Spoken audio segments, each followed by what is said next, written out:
Wait, am I the bad guy this time? Hello everyone and welcome. Today I answer the question, can you beat Dark Souls by one-shotting everything? First, I just want to say that this video is part of a contest organized by none other than Mr. Firebomb himself, The Backlogs. I'm sure most of you know who he is, but if not, make sure to check out his video where I compete against several other challenge runners to see who can one-shot the most bosses, also because he makes good content. 10 out of 10 would recommend. Next, I need to explain the rules of this run. I'll put a more detailed list on screen for those of you that want to pause and read it, but the overview is 1. Every boss and mini-boss has to die in 1 hit or less. Basically, if I try to attack it, my attack has to take it from full health to no health. 2. Each target is worth 1 point in regards to leveling up. And 3. No glitches or exploits allowed. Basically, the idea is to keep this run as fair as possible and showcase if this could be done without the insane dexterity required to do something like tumble buffing. Lastly, the run starts after the Asylum because, well, if not, it would probably just be dead in the water thanks to the Asylum demon. So with all that being said, let's get into it. I picked Pyromancer for 2 reasons. First, because of the easy access to the Pyromancer Flame, and second, they are the level 1 class and actually have a decent spread of stats for what I have in mind, but it actually isn't necessary to start this way.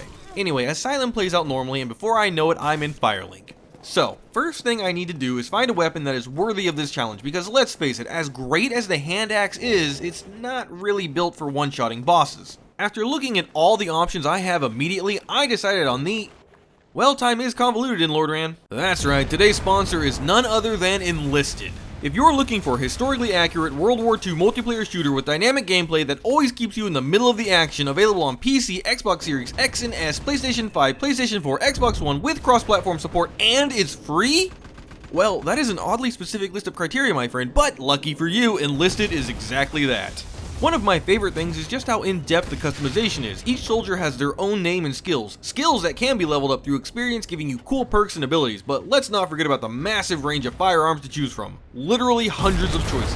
Use my link in the description below to play Enlisted on PC, Xbox Series X and S, and PlayStation 5. You'll even get some awesome bonuses like 3 days of premium, several orders for troops and weapons, and the best part, it's all free. So what are you waiting on? Click that link and join me on the battlefield. Thanks again to Enlisted for sponsoring this video. Now back to our regularly scheduled programming. The weapon I have chosen to start this legendary tale with is the Zweihander. This absolute monster of a weapon has no business being as powerful as it is, and the fact that you can get it right at the start of the game is crazy, but we'll see a little later how horribly unbalanced this game can be, so it's not actually that surprising. The problem is I can't use it. The Zweihander needs 24 strength and 10 dexterity. The Pyro class starts with 12 and 9 respectively. I'll need the 1 point in dex no matter what, but I actually only need 4 in strength because of the bonus you get when two-handing weapons. To put it another way, I need to find 5 early game targets that can die without me doing anything. But I'm getting a little ahead of myself, there's still a bit more prep to do. Over in the Valley of Dregs, past what will soon be one of my all-time least favorite enemies, I can pick up the Red Tearstone Ring. This unbelievably broken ring will buff my damage by 50% when under 20% maximum health. It applies to pretty much everything, but at the very least everything I'll be using. Next, I take a trip down to everyone's favorite place, Blighttown, where I definitely 100% did not get stuck on that stupid bug that is as fat as a walkway, then definitely didn't die to the stupid parasitic wall hugger trying to grab Power Within. Oh, I'll be back for you. Anyway, Power Within is an absolutely insane spell that will buff damage by 40% while slowly sapping health. Combined with the Red Tearstone Ring, it allows for some absolutely bonkers damage. Normally, you'd have to be worried about dying, but in this case, I mean, everything has to be one-shot anyway, so there's no reason not to ever be in hyper mode, so... Okay, so all of this sounds great, except like I said earlier, I can't wield my chosen weapon. Well, you know what I can do? Use the power of stupid AI to my advantage. Come on down, Mildred. That's right, the first target falls to none other than Gravity. I go ahead and use my 1 point to get the dex required, then head over to Andre and spend the rest of my souls on Titanite shards. I run backwards through the Undead Parish until I find myself standing face to face with my next target, the Undead Merchant. I make sure to buy everything I need, particularly the Residence Key, then lead a nearby hollow into the store. I don't know, Mr. Undead Merchant, that hollow looks pretty angry. Did you sell him a broken straight sword and say it's the best weapon in Lordran? Jokes aside, this counts as a 0-hit kill, and that's another point. Back in the parish is my next target, the Baronic Knight. Now, there is no way I can do enough damage to one-shot him as is, but Gravity can. Speaking of gravity, I think it's time I run a little experiment. What happens if you drop a rock from a high place? It breaks its ankles repeatedly until giving me a point. Hidden zone, so reserve. Yeah, not exactly the most elegant way for Mysterious Traveling Havelman to go, but it counts. Lastly, back in the parish, I convinced this armored tusk to turn himself into a very grilled ham steak, and with that, I have enough points to get 16 strength, and after a little hollow dragon farming, I upgrade the Zweihander to a +5. So even without buffs, this thing is already a force to be reckoned with. But I'm not here to do baby damage, I'm here to hit like a freight train, so power within, RTSR, into a plunging attack. And this isn't even my final form. Back at the Undead Church, I pancake the Channeler, then spend way too much time farming 20k souls for the Crest of Artorias. I also decided to take out the Black Knight. Originally I was going to parry or post him, but bonk works too. I spent my 3 points on Dex, bringing it to 13, then used the rest of my souls buying crap from this merchant, but now I've hit a bit of a problem. Capra Demon. This boss gates both the Large Ember and possibly the most important NPC in this whole run, but in testing, a Hyper Mode Lightning buff Zweihander heavy attack wasn't enough to one-shot him. So what's a chosen undead to do? How about fall on him? Yeah, I didn't expect that to work. I had planned out a whole different route and thought of ways to buff my damage even further than just gravity-assisted light attack wins. I know some of you are going to say I hit him twice. Well, sort of. The challenge is one hit, but what we actually decided was one attack button input. So even though the Capra Demon took 2 ticks of damage, it was only one input. Not even subtle foreshadowing, that distinction is actually going to be extremely important later. Anyway, even with him down, there is a much greater threat looming in the distance, so I decided to implement my plan anyway. So listen, the Zweihander is a great weapon. Some would even say it's a phenomenal weapon, especially if it's taken all the way to a +15. In theory, I could get it that high by farming chunks and a slab off the Dark Race, assuming I could one-shot Ingward to get the key, but there's actually a better weapon available early game that I already meet the stat requirements for. The Gravelord's Sword. The only problem is actually getting to it. Fun fact, I think this is the first time I've actually seen Patches here. Any other time I do the Catacombs, he's already moved, but I know his tricks. He turns the bridge as soon as you run across it. Or not? What? Alright, whatever. Anyway, praying to the Bony Overlord, I am gifted a useless miracle and the sword. Even at +0, this thing currently outperforms the Zweihander, so I'm going to be using it for a while, but don't you worry, Ultra Greatsword mains, the Zweihander will return. Also, to be fair, the scaling on the Greatsword is much worse than the Zweihander, but since I don't have a lot of levels to throw around, higher base damage is better. Next, I head in the lower Undead Berg and free Griggs, then I notice this weird animation that happens when I turn around while blocking. It's not important, but I've never seen it before, so I thought I would share it. Anyway, Griggs has a useful item, but it's expensive and I don't currently have a need for it, so I head down to the depths for my next targets, the Butchers. First one goes down easy, but the second one taught me something I never knew. The Butchers have a grab attack. After that invaluable lesson I'll chuck into the miscellaneous crap I know about Dark Souls, I talk to Laurentius and grab the Large Ember. The giant rat here actually has a plunging attack animation, but I missed it and just did plenty of damage anyway. Also, I know some of you are going to comment that I landed on top of the rat first and thus run invalid, but this was a technicality and is allowed because I fell while trying to attack, and it's just Dark Souls being Dark Souls. That problem does not arise with my next target though, the Channeler. Ah, I see it was I who was the fool. Second try and I skewer him easy. Further down I encounter my first NPC invader, Kirk. He's a little confused, but he got the spirit. At first, I just wanted to thrust straight into him, but he ended up shielding and tanking the hit. I tried to quit out, but ended up at the key bindings menu where it seems my up key was rebinded to the subscribe button. It doesn't seem to work for me though, so how about you go down below this video and click like and subscribe to show me how it's done. Anyway, I couldn't back out of this menu because hitting circle attempted to rebind it to, well, circle, and it wouldn't do that, so Kirk, got the better of me. On the second try, I just waited for him to attempt to hit me, and he goes down easy. I make a quick trip back to the asylum just for the rusted iron ring, then farm large titanite shards from the slugs in Blighttown. I did this because I wanted to level up a couple of weapons, but also I need a large amount of souls anyway, so 2 birds, 1 stone. Or rather, 200 slugs and 1 sword. After farming out 18 shards and about 30,000 souls, I climb back out of the pits and buy the Bellowing Dragon Crest ring and magic weapon from Griggs, then upgrade my Zweihander and a rapier to +10. Next, I head into Darkroot Basin and into Sif's boss arena. Not the fighter though, just to grab the Hornet ring from behind the grave. Yeah, I'm still in the prep stage of this run if you can believe it.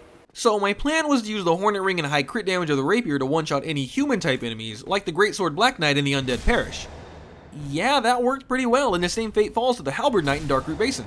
At this point, it should be pretty apparent that most humanoid mini-bosses will be easy to defeat, so I won't go into deep detail going forward, but for the sake of completion, I will still bring them up when relevant. Next, I decided to make my way to New Londo because there's nothing stopping me from making my weapon a +15. Well, that's not true. There is one man stopping me, old crazy ghost house Ingward. Normally, he gives you the key after beating Sif, but I haven't done that yet, so murder's the way. Oh, he's not dead. That's a problem. Except it's not a problem. I have bamboozled you, dear viewer, because a +10 Zweihander does slightly more damage thanks to scaling, and when buffed with Fire Paper, yeah, that's what I thought. With the key, I can now open the floodgates and grab the very large Ember. Upon my return to Firelink, though, I was met with a weird situation. Lautrec is just gone. I don't know where he went. I mean, Anastasia is still alive, so he didn't kill her yet, but he's just gone. I went and checked his cell and he wasn't there, though I don't know why he'd go back. Upon reloading the area, he was there like nothing happened, just fancy to walk, I guess. It kind of made me worried he would just up and vanish, but I wasn't ready to take him out just yet. Back in New Londo, I farmed some Dark Rays for chunks and souls and actually managed to get a lucky slab drop, so I take my Zweihander all the way to a +15 before returning to the Asylum, where I drop both Black Knights as well as Oscar. Good night, sweet prince. I grab the doll and return to Firelink and start farming Drakes. This was partially for dragon skills, but also I still need some souls to level up my Pyromancy flame. And about 80,000 souls later, my flame was at a +15 and it was time for the great NPC cleansing. All my friends here in Firelink have outlived their usefulness. Systematically and without hesitation, I took them out. The Crestfallen Warrior, Griggs, Laurentius, Petrus, Rhea, Nico, Vince. They all fell before me. All except for one, Lautrec. See, Lautrec here can do something I can't. He is able to kill Anastasia. I don't know why she's unkillable to the player, likely to stop anyone from accidentally making the game harder, which is, you know, the opposite of this game's philosophy, but whatever. Anyway, that basically clears out all the easy early game targets, so it's time to take on a boss. Unfortunately, that boss is Quelaag, who is absolutely a hard wall for this run. I put it off for as long as I can, but no more. Power Within, RTSR, Lightning Pine Resin, and a +15 R2 does nowhere near enough damage. Well, that is a problem because Quelaag is absolutely mandatory. I can't just sin skips my way past the boss, so what do? Well, first I take out my frustrations on the parasitic wall hugger from before. I told you I'd be back.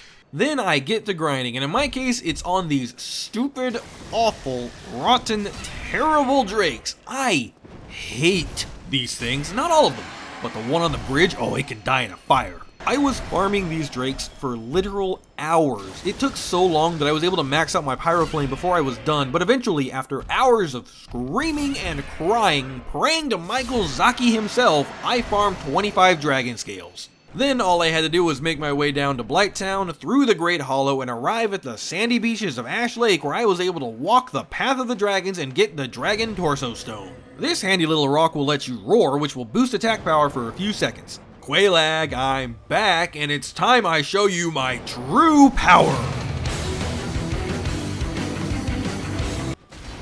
Fuck! Well, now what? That wasn't even 50% of her health. I mean, I could grind 50 more scales, but there's no way that would translate to enough damage, so what do? Maybe, just maybe, if I get a running start and an assist from gravity? Yep, physics always has my back. Okay, really though, I didn't want to beat her this way. I really wanted to find a method of pure strength, but I just couldn't. I think it would be possible with something like the Demon's Great Axe, but that might require farming out more of the scales, and yeah, I'm not doing that. Now, well, with that taken care of, I can ring the first Bell of Awakening, then make my way back to the parish to fight the gargoyles. Unsurprisingly, they are very easy. Before ringing their bell, however, I want to make sure everything is set up for future NPC encounters because, my god, this game's quest progression is so convoluted that if you don't talk to every NPC while there's an IRL full moon chanting Stairway to Heaven backwards, you'll miss something. As such, I talked to Lautrec, mostly because I don't like that he was only passively tethered to this plane of existence for some reason. Then I talked to Onion Bro. I don't think you actually need to, but better safe than sorry. Then, the tough one. Well, emotionally at least. Pretty much nothing withstands the almighty bonk at this point. Solaire, old friend, I am truly sorry, but Lemon demands blood. Welp, he ain't getting any deader. Next, I head back to Darkroot Basin where I make quick work of both Forest Hunter Knights as well as Ferris. I joined the Forest Hunters Covenant, promising that I would in fact not stab them in the back 30 seconds later, and I keep that promise by stabbing them in the back only 10 seconds later. Shiva and his bodyguard are no more, but I do want to say killing merchants in this run is kinda scary. You never know when you might need something. Is that foreshadowing? Who knows? I killed the merchant that sells shadows, so I can't check. Next up on my smash list is Quaylana. Also, she's a target, so I need to kill her. Like I just said, it's nerve-wracking taking out merchants. It's even worse when they're a teacher, but I just make sure my flame is maxed out, buy everything she has, then send her on her way to the great swamp in the sky. On death, she drops one of the most important spells in this whole run, Fire Tempest. I also joined the Chaos Sisters and turn over 30 humanities, very slowly I might add because I'm running Prepare to Die and I'm not allowed to turn in multiple items at once. Anyway, upon doing so I am awarded Chaos Storm, an equally important spell. So why are these two spells so important? Because they hit really, really hard. Allow me to demonstrate. Here we have a nice, sleeping, soon-to-be re-dead undead dragon. Simply make sure all your buffs are on, walk up, and hit R1. To be fair, it wasn't the best example because, you know, its health bar was off the screen, but the point is these spells do an insane amount of damage assuming the pillars connect. Emphasis on the assuming they connect part. Anyway, with my newfound fire power, it's time for some cleanup. First, I make my way back to New Londo and take out both soul masses. Then I head back to Undead Burg to set the Prowling Demon on fire. On my way up to ring the church bell, I totally didn't die by being sandwiched on the stairs, then definitely didn't die to this random hollow losing 100,000 souls. Yep, that didn't happen. I ring the bell, then take out my frustration on Oswald before heading back to Firelink to confirm that Lautrec had murdered Anastasia for me. That's pretty much everything out of the way for now, so I make my way over to Sin's Fortress. I got a joke for you. What sound does an onion make when it falls off a cliff? I don't know, he has plot armor so he gets to live for now. Best joke I have ever written. I free Logan because he's kind of essential, then reconfirm my hatred for this ball machine that turns on its own. You know, 2 of the 3 giants in Sin's Fortress don't respond, but the one that drops these balls does? Like, why? I level up Attunement twice so I can have another slot because Chaos Storm thinks it deserves to. Spoiler, it definitely does. Then I roast some giant chestnuts on an open fire. I was a bit worried about Iron Golem because he has some pretty beefy defenses, but then I remember that fire melts iron and my worry was for naught. Before proceeding, I head over to Prince Richard, who is kind of being a royal dick right now and only shooting arrows at me. Poorly, I might add. After a little bit of persuasion, I show him the benefit of being a strength main. Lastly, I set the gate opening giant ablaze. There are several other targets here, but I'll handle them later. For now, I head back to Firelink where Logan says I'm too stupid to learn sorceries from him. He's lucky I don't murder him right now, but I kinda need him. As such, I level up 5 times to have the necessary intelligence, then buy most of what he has. Those 100,000 souls sure would have been useful now, huh game? Anyway, Anor Londo. There isn't much to talk about at first. I just run through the level making sure to grab Great Magic Weapon in case I need it. Then I get to the first bonfire, which is a little quieter than normal. I go ahead and spend 2 more levels on Attunement so I can have Chaos Storm, Fire Tempest, and Power Within on me at all times. I'd also like to note I'm still only level 18. Still think this game isn't broken? Don't worry, it gets worse. I don't remember the last time I actually went through Anor Londo proper. I always just jumped the staircase, but that would definitely count as an unintended skip, so I can't. Either way, I make my way to the first RNG fight of the run, Ornstein and Smough. So O and S are the specific reason I made sure to have both offensive spells available to me, because, well, there's 2 of them, and no, you can't kill them both at the same time. Well, I mean, you can, but it just spawns Super Ornstein anyway, so it doesn't actually solve anything. The plan is simple, just use 1 caster each. What could be so hard about that? Right? Yeah, no, it's definitely not that simple, at least not in practice. At first, I wasn't sure which attack should be used for which boss. I mean, Smough has lower fire defenses, and in Phase 1, Ornstein is about as easy to burn as a piece of paper, so I think that's the plan. Just hope I don't need the Leo ring for anything. I probably don't. Maybe? Either way, that doesn't really solve what attack I should use for which. My plan was at first to use Fire Tempest on Ornstein because of the raw damage, then hope the pillars plus lava pools for Chaos Storm would bring down Smough. Especially considering the super versions are bigger and thus should be easier to hit, right?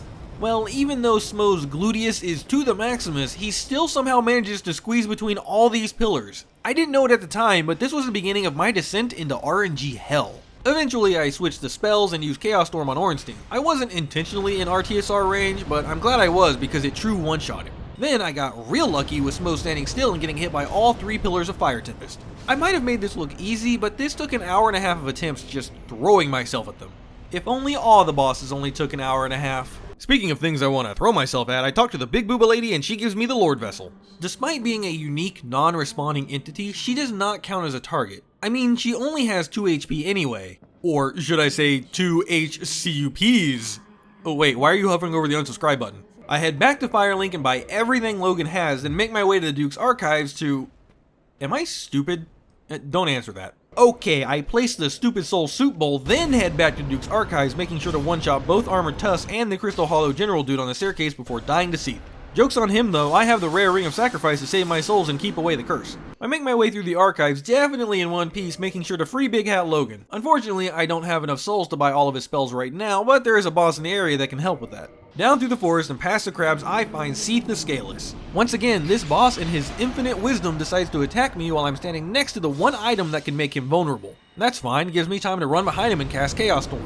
I didn't realize until after the fact how close I was to failing this attempt, but with his gargantuan size and slow moving body, it wouldn't have been a problem if I had to try again. With those souls, I return to Logan and buy his remaining spells, to which he goes insane and I have to put him down. With that, I now have the best catalyst in the game. What's that? Manus Catalyst? Never heard of him. At high int levels, Logan's Wizard Stick has the best magic adjust scaling in the game. In other words, this is my boomstick. And after some not so thrilling farming, I can raise my intelligence all the way up to 44. The reason I did that was so that I could cast Crystal Soul Spear, a relatively powerful spell. While Fire Tempest outperforms it in overall damage, for a single cast, Crystal Soul Spear hits pretty hard, and to prove it, let's try it out on the Hydra. But apparently not hard enough. This Hydra has 2,520 HP, and I did 2,291. I'm not 100% sure if Fire Tempest would have been enough for the KO. Admittedly, I didn't test it, but I also just dumped a lot of souls into intelligence, and I'm stubborn, so I want this to work. Which begs the question, is there another way to buff my damage?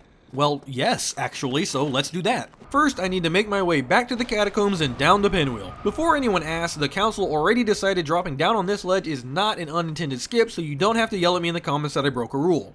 Or do it anyway, comments are good for the YouTube algorithm. Even though I have more powerful ways of dealing damage, I thought it would be fun to bring out the trusty Zweihander to make quick work of Pinwheel. And it was at this moment that I realized I didn't even need to kill Pinwheel for what I came here for, so that's awkward. Anyway, so the Dark Moon Seance Ring. It can give me an additional spell slot when equipped, but more importantly, it allows access to the secret Gwendolyn boss fight.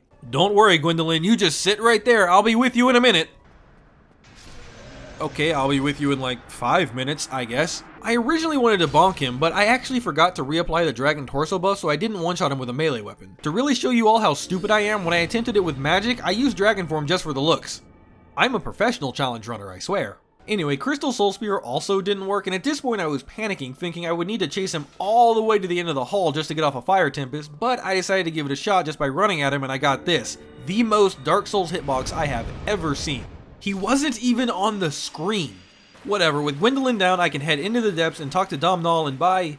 Why do NPCs just up and leave me all the time? Well, I already ran all the way down here, might as well take on the Gaping Dragon. Wow, such difficult, mini hard.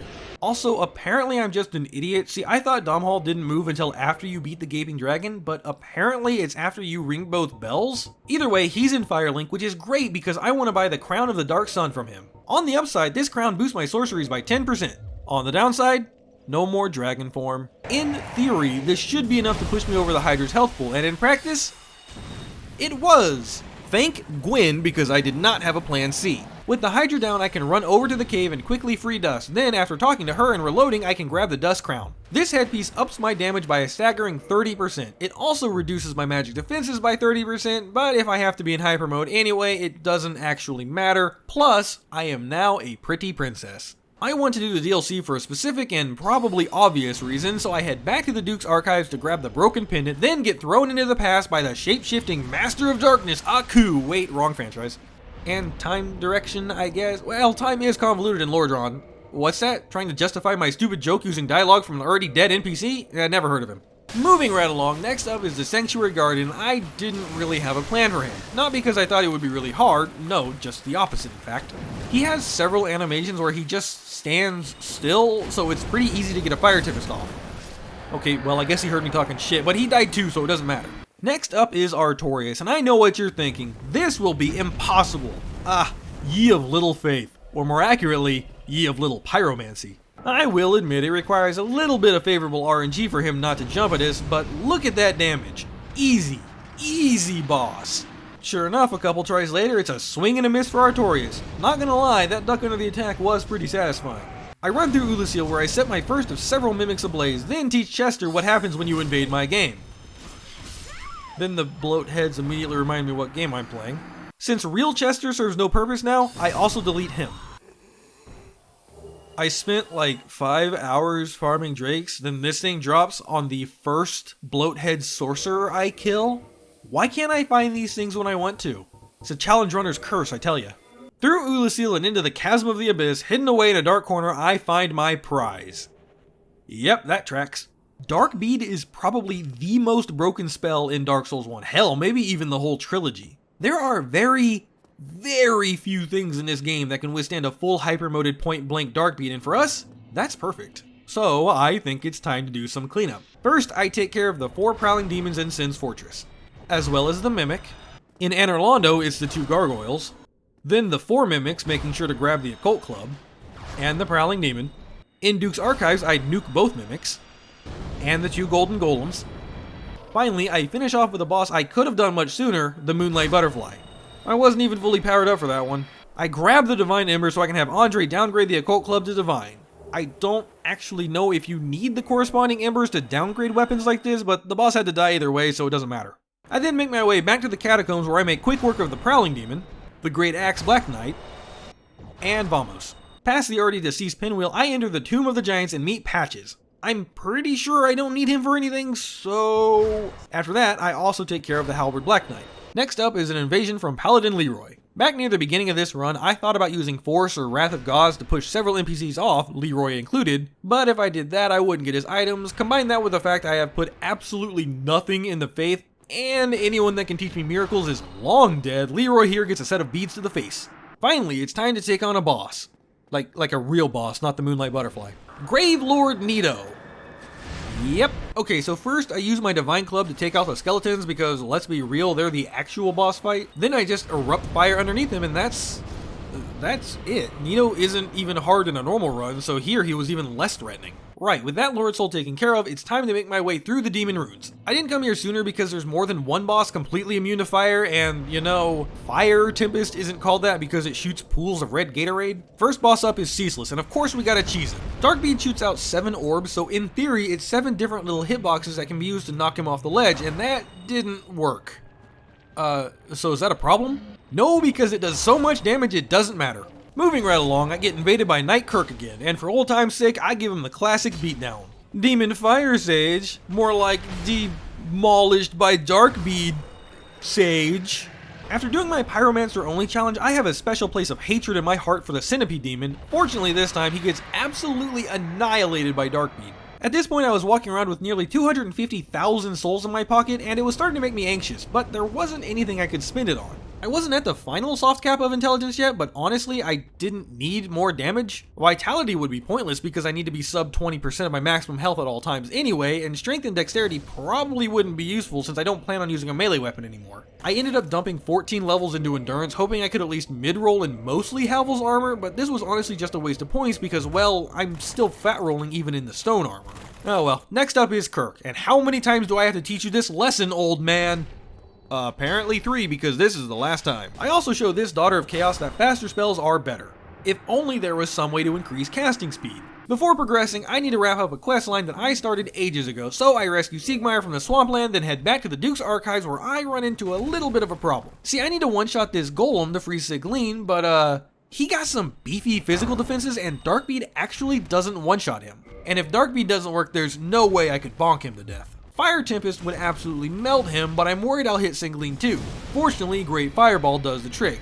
God, I am so glad I bought everything from Quaylana earlier. Anyway, with her freed, I'm able to continue the questline until the Chaos Eater section. While these enemies don't respawn, they're actually not part of the mini-boss list, so they're not necessary to one-shot. But since I can, I need to make sure I leave one alive so Siegmeyer and I can jump in together, but that's not a problem. Then I take the long trip down to Ash Lake where I find both of them reunited at last. One alive, one dead, then both dead. While I'm down here, I also decide to take out the Hydra. I wasn't sure how this was going to go though. I've never bothered to look up how much health it has. I just knew it had more than the Darkroot Basin one. Fortunately, Darkbead doesn't care. Alright, back on track. It is time to take out the objectively best boss in this whole game, the Bed of Chaos. Most of you probably know that this boss is immune to fire damage, but it also has like 2 health, so I think it's time to bring back the Dragon Warrior. 1 ball, 2 ball, dead bug, that's 3 Lord Souls down.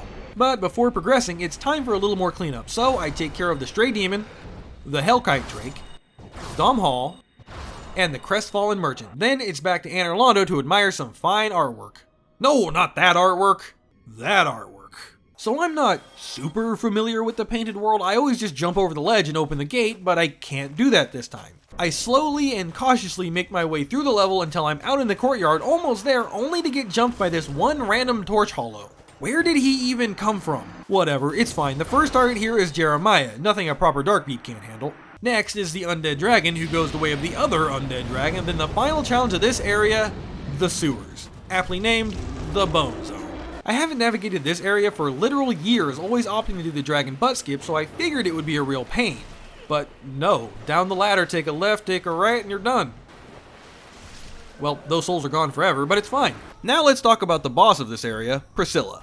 So it is 1000% possible to one-shot Priscilla. Why do I know this? Because there are whole speedruns dedicated to it called Moan%. Don't believe me? Just Google Priscilla and Moan. But maybe with safe search turned on. Anyway, what happens is if you kill her too fast, her death dialogue will actually loop, never allowing the fight to be finished, which means the player can't jump off the bridge and return to Anor Londo. If you try to homeward bone, you'll just be taken back to the first bonfire, except you can't warp out of the painted world. The game just doesn't let you. The only way to leave is by the bridge jump. But when you re-enter the boss arena, her death loop is still happening, meaning the player is effectively locked into the painted world for eternity. As such, Priscilla is actually the only boss excluded from the hit list in order to avoid soft-locking the game. So, with my queen intact, I throw myself off the ledge and return to the waking world. And with that, it is finally time to take my revenge and invade the world of Lautrec. And boy does he put up a valiant fight. That's a lie, he died like the little bitch that he is. Next, I bring a sad end to the Gentle Giant, and if you haven't noticed, Anor Londo is still daytime, so unfortunately I have to destroy our Rule 34 Queen, and in doing so, darkness envelops the world and my soul. In Dark Londo, I take care of the 2 Blades of the Darkmoon, followed by the Darkmoon Nitrous. Darkbead? Over in Darkroot Basin, I take out the 3 great felines that I always forget about. And finally, I end up in Sif's boss arena.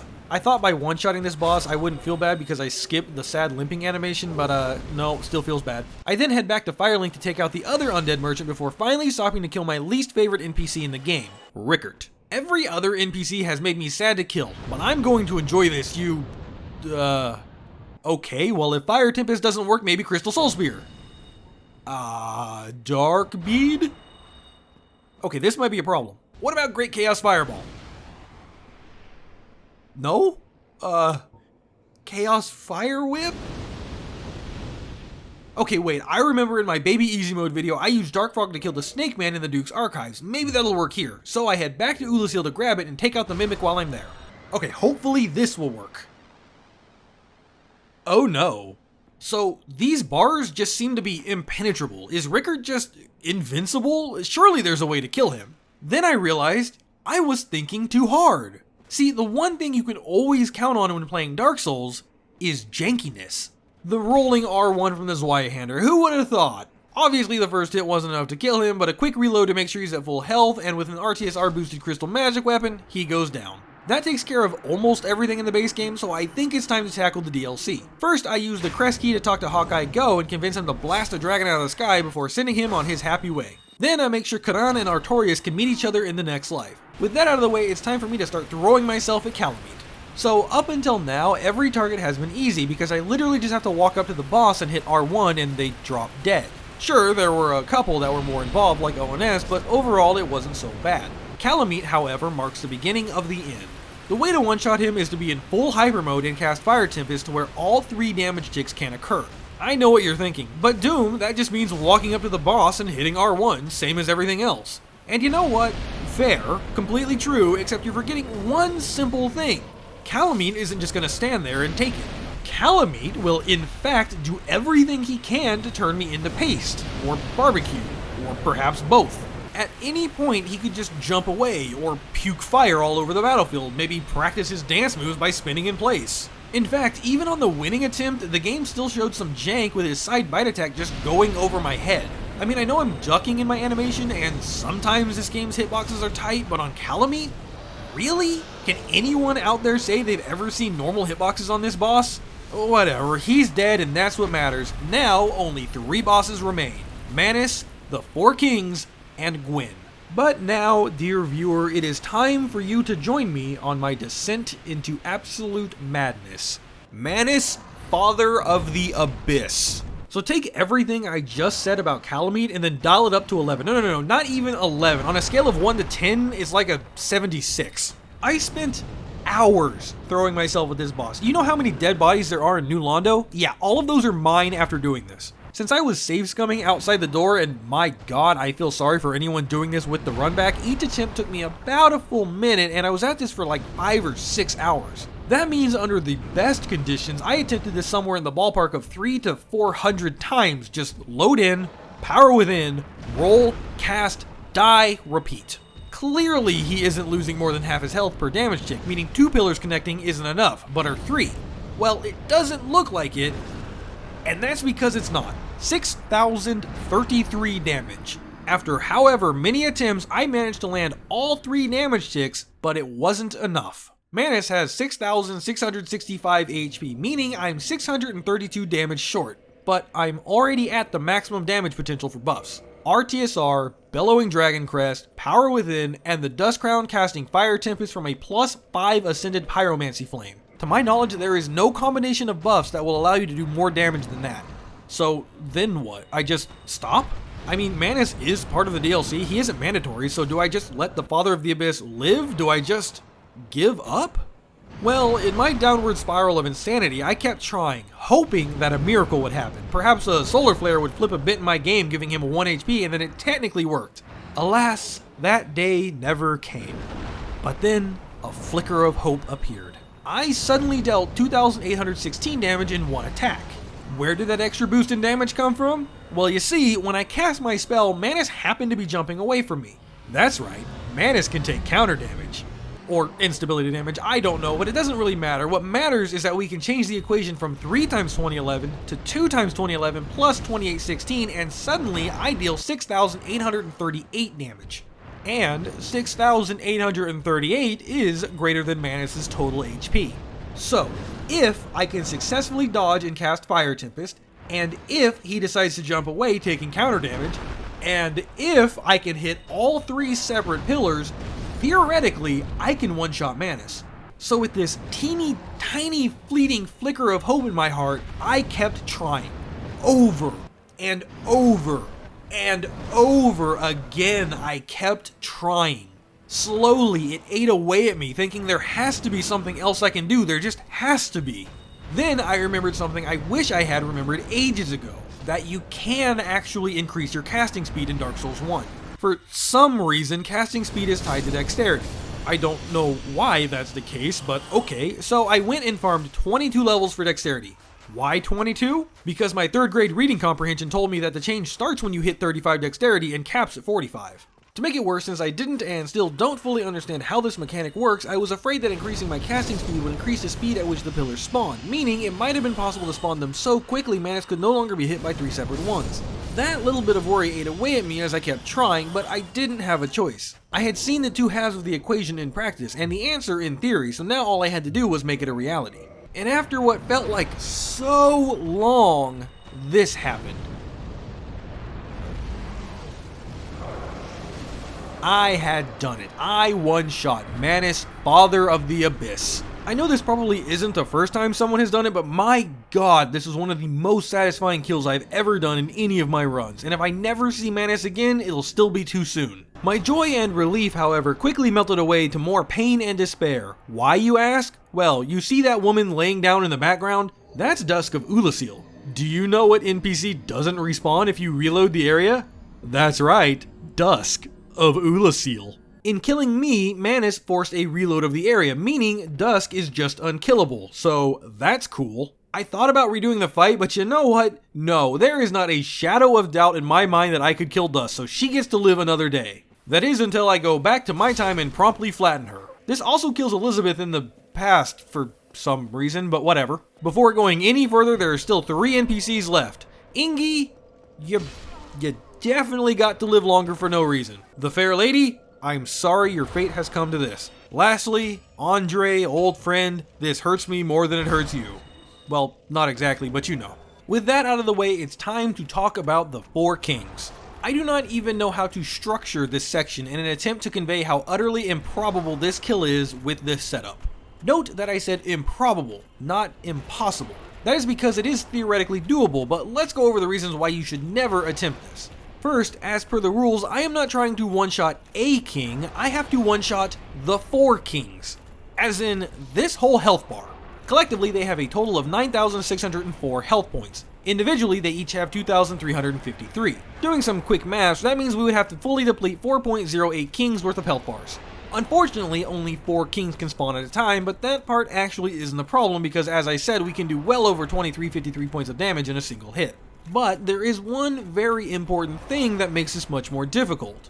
We have to sacrifice a ring slot to fight them. That means we either have to give up 30% of our damage or 50%. Logically, you would want to keep the 50% because it's more damage, but then you remember you only get that when you're below 20% max HP. And there are multiple bosses here that all want to turn you into a rotisserie chicken while you cast an unbelievably slow spell. Not to mention that the area itself has some strange interaction with Fire Tempest and Chaos Storm where sometimes the pillars just won't spawn. That means that even under perfect conditions, there's a chance your attack just won't work. Yeah, it's not fun. That is also not including the fact that the kings will sometimes politely wait their turn, meaning 3 of them are just kind of orbiting around the player at a set distance, which also happens to be larger than your spell range, because of course it is. That is also assuming they don't just knock you out of casting, because yeah, they can do that too, and the final annoying cherry on this horrible cake? You have to wait a little over 2 minutes after starting the fight for the 4th king to even spawn. That means you have to just run away from the boss for over 2 minutes, hopefully not getting hit by anything, just for a chance to kill them. Okay, to be fair, this might be possible with 3 kings, but does that really make it any better? I thought about trying to use Iron Flesh or the special weapon ability of Havel's Great Shield. The problem is that Iron Flesh drastically reduces movement speed, and Havel's Great Shield takes about a decade to cast. Oh, and I don't even have the strength to wield it. In the end, I decided that while it may be theoretically possible, I will not be the one to do it. I could not one-shot the 4 kings. Collectively. What I can do is absolutely obliterate each of them independently. It's not even that hard. The first 2 go down with only an RTSR and Dustcrown boosted Darkbead. The third needs Power Within on to make sure the actual health bar is depleted, but that's it. Easy peasy. And you know what? That's good enough for me. With the 4 kings out of the way, it's time to make Lord Soul Soup and descend into the kiln of the first flame. Only Gwyn remains, and I'm left to wonder exactly how difficult this fight will be. I mean, he is a god. How could I ever stand up to his might? Would all of my careful planning be for naught? Is Gwyn unbeatable and this is the end?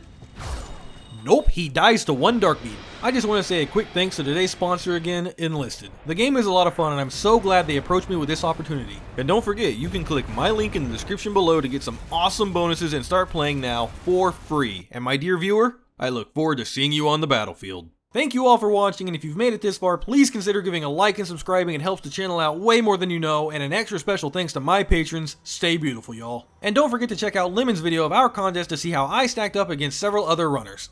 If you enjoyed this video, you might also enjoy the one where I beat Elden Ring without touching the left analog stick, because that one also required a ridiculous amount of planning. But until next time, my friends, don't you dare go hollow.